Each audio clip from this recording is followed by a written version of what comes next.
আমার সবশেষ কথাগুলো আপনাদের কাছ থেকে শুনিয়ে নিয়ে এখান থেকে বিদায় নিয়ে তারপরে আমি বাকি 2টা দিন পরিচালনা করতে চাই। আপনাদের সামনে আমার উপস্থিত হওয়াটা আমার শারীরিক না, আমার মানসিক না, আমার আত্মিক এক বিরাট শক্তি নিয়ে আমি আজকে এখান থেকে আবার মাঠে ফিরে যাব ইনশাআল্লাহ। পাবলিক ফিল্ডে যারা আছেন এখানে আসার তো সময় পাবেন না।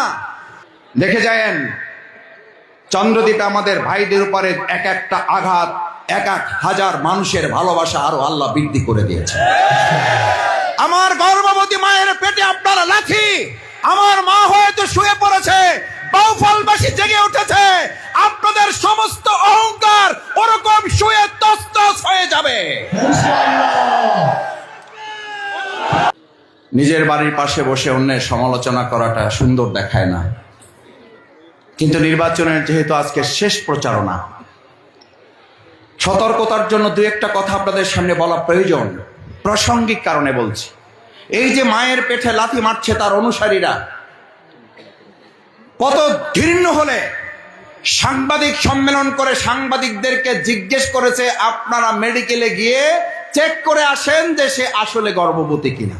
কত বড় অমানুষ, কতটা নরপিশাচ, কতটা পশু হলে সাংবাদিক সম্মেলন করে এই প্রশ্ন উত্তোলন করে আরেকবার আমার মায়ের জাতিকে লাঞ্ছিত করেছে। জবাব 12 তারিখে ব্যালটের মাধ্যমে প্রদান করা হবে।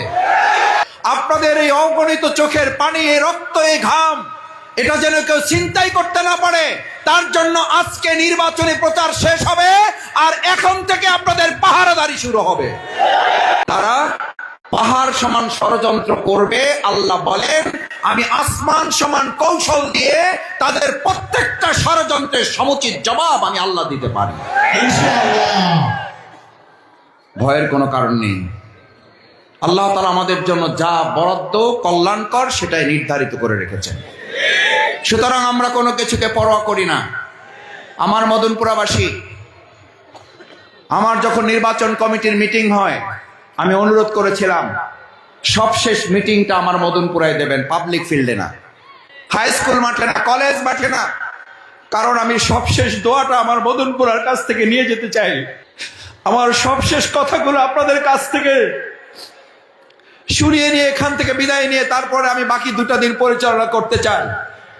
আপনাদের সামনে আমার উপস্থিত হওয়াটা আমার শারীরিক না, আমার মানসিক না, আমার আত্মিক এক বিরাট শক্তি নিয়ে আমি আজকে এখান থেকে আবার মাঠে ফিরে যাব ইনশাআল্লাহ।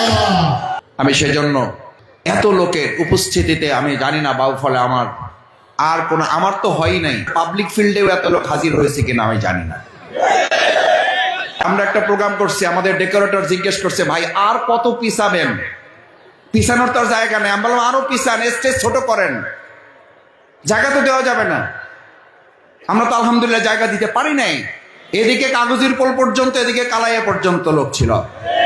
আলহামদুলিল্লাহ, এটা অহংকার না, এটা বাউফলবাসীর ভালোবাসা। এই ভালোবাসার শক্তির সাথে পৃথিবীর কোন শক্তি আমাদেরকে মোকাবেলা করতে পারবে না।